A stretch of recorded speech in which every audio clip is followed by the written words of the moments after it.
অবশেষে ইউক্রেন এবং রাশিয়ার যুদ্ধ নিয়ে কথা বলতে আমেরিকার রাষ্ট্রপতি ডোনাল্ড ট্রাম্প বর্তমানে প্রথমবারের মতো রাশিয়ার সাথে এক টেবিলে বসতে রাজি হয়েছে। 15 আগস্টের দিন কিন্তু মেনলি এই বৈঠকটা অনুষ্ঠিত হওয়ার কথা রয়েছে। আমেরিকার রাষ্ট্রপতি ডোনাল্ড ট্রাম্প বর্তমানে প্রথমবারের মতো কিন্তু তার বিভিন্ন রকম যে সোশ্যাল মিডিয়া হ্যান্ডেলগুলো রয়েছে সেখানে কিন্তু এই খবরটার পুষ্টি করেছে যে তারা 15 আগস্টের দিন কিন্তু বৈঠকে বসতে চলেছে রাশিয়ার সাথে।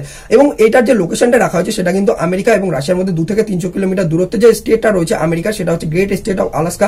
সেখানে মেনলি কিন্তু এই মিটিংটা অনুষ্ঠিত করার কথা রয়েছে এবং এক টেবিলে কিন্তু বসতে চলেছে একদিকে আমেরিকা এবং সাথে হচ্ছে জেলেনস্কি এবং অন্যদিকে কিন্তু ভারতবর্ষের বিভিন্ন রকম অফিসিয়ালরাও কিন্তু উপস্থিত থাকতে পারে এবং সাথে হচ্ছে কিন্তু ভ্লাদিমির পুতিন এবং তার টিমরা কিন্তু উপস্থিত থাকবে। ভারতবর্ষের কিন্তু একটা ক্রিটিক্যাল রোল রয়েছে এই মিটিংটার মধ্যস্থতা করানোর জন্য এবং আমেরিকার রাষ্ট্রপতি ডোনাল্ড ট্রাম্প বর্তমানে সেটা নিয়ে কিন্তু পুষ্টিও করেছে। বিভিন্ন রকম খবর মাধ্যমে কিন্তু বলেছে যে ভারতবর্ষের একটা ক্রিটিক্যাল রোল রয়েছে এই মধ্যস্থতা করানোর মধ্যে। বর্তমানে ভারতবর্ষের সরকার কিন্তু বা প্রধানমন্ত্রী নরেন্দ্র মোদী তার অফিসিয়াল এক্স চ্যানেলের মাধ্যমে পোস্ট করেছে যে ভ্লাদিমির পুতিনের সাথে কিন্তু ইউক্রেন এবং রাশিয়া যুদ্ধ নিয়ে কথা হয়েছে যে তারা কিন্তু মধ্যস্থতা তাড়াতাড়ি যেন করিয়ে নিতে পারে। বর্তমানে ভারতবর্ষকে যেভাবে কিন্তু আমেরিকার তরফ থেকে টার্গেট করা হয়েছে 50% শুল্ক নিয়ে, কারণ হচ্ছে ভারতবর্ষ হচ্ছে কিন্তু দ্বিতীয় সব থেকে বড় কিন্তু ক্রুড অয়েলের বায়ার রাশিয়ার। তো সেক্ষেত্রে ভারতবর্ষকে পেনালাইজ করে কিন্তু রাশিয়াকে টার্গেট করা হয়েছে আমেরিকার তরফ থেকে এবং ভারতবর্ষ সরকার কিন্তু বারবার ইউক্রেন এবং রাশিয়ার সাথে কথা বলেছে যে এই যুদ্ধটার মধ্যস্থতা এবার করা হোক। এবং যখন কিন্তু খবরটা এসে যে আমেরিকা এবং রাশিয়া এক টেবিলে বসতে চলেছে, ভারতবর্ষের সরকার কিন্তু এটার ওয়েলকাম জানায় যে তাড়াতাড়ি কিন্তু বসা হোক ব্যাপারটা নিয়ে, কারণ হচ্ছে ভারতবর্ষের উপর কিন্তু ইনডাইরেক্ট এটার কিন্তু এফেক্ট আসছে। বর্তমানে যদি এটার আমরা কথা বলি এই লোকেশনটা যেখানে কিন্তু মেনলি মিটিংটা হতে চলেছে সেটা কিন্তু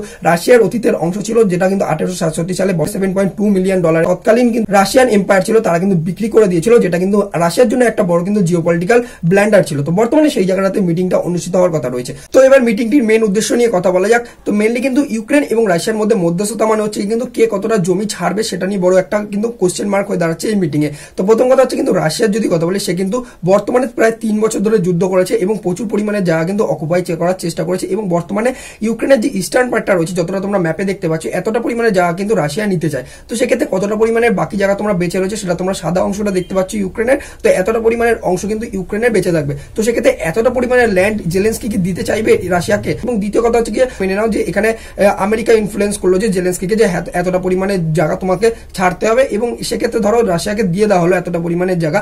তারপরের বড় কোশ্চেন হয়ে উঠে দাঁড়াচ্ছে যে জেলেনস্কি যতটা পরিমাণের ইউক্রেন পেলো সেই পরিমাণের ইউক্রেনটা কি ন্যাটোতে যুক্ত হতে দেবে রাশিয়া?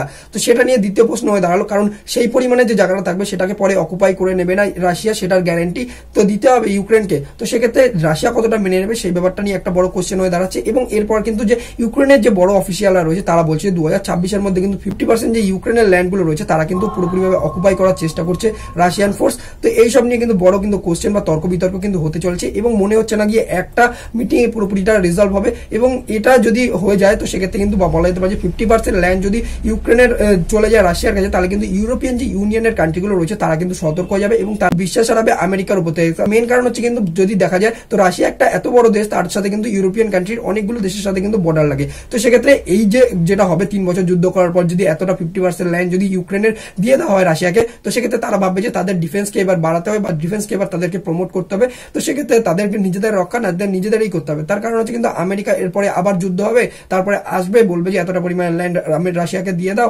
2-3 বছর যুদ্ধ করার পর। তো এক্ষেত্রে কিন্তু পুরোপুরিভাবে কিন্তু বিশ্বাস হারাতে চলেছে ইউরোপিয়ান কান্ট্রিগুলির কাছে আমেরিকা। পুরোপুরি জিনিসটা কিন্তু দেখার বিষয় রয়েছে যে 15 আগস্টে কি জিনিসটা হয় এবং যত তাড়াতাড়ি কিন্তু মিটিং হয়ে ব্যাপারটা সলভ হয়ে যাবে তত তাড়াতাড়ি কিন্তু পৃথিবীর জন্য মঙ্গল। কারণ হচ্ছে কিন্তু বর্তমানে ভারতবর্ষের উপরে কিন্তু পুরোপুরিভাবে কিন্তু এই জিনিসটার ইফেক্ট কিন্তু দেখা যাচ্ছে এবং ভারতবর্ষের জন্য কিন্তু বেটার হবে ইউক্রেন এবং রাশিয়ার যুদ্ধ সমাপ্তি হোক। এবং অন্যদিকে হচ্ছে কিন্তু যে পৃথিবীর দুখানা বড় পাওয়ার একদিকে রাশিয়া এবং অন্যদিকে আমেরিকা দুজনের মধ্যে সম্পর্ক আগামী কিন্তু 10 বছর কম করে কিন্তু যে ভালো থাকুক। তো তার ফলে কি হবে যে ভারতবর্ষেরই কিন্তু সুবিধা হবে এবং ভারতবর্ষের ডিফেন্স আইটেম তাতে পারচেস করতে পারবে এবং অন্য যে বড় মার্কেট রয়েছে ইউএস মার্কেট, তো সেখানে কিন্তু বড় অ্যাক্সেসটা কিন্তু পাবে এবং ট্যারিফ যে ওয়ারটা চলছে সেটা কিন্তু সমাপ্তি হবে।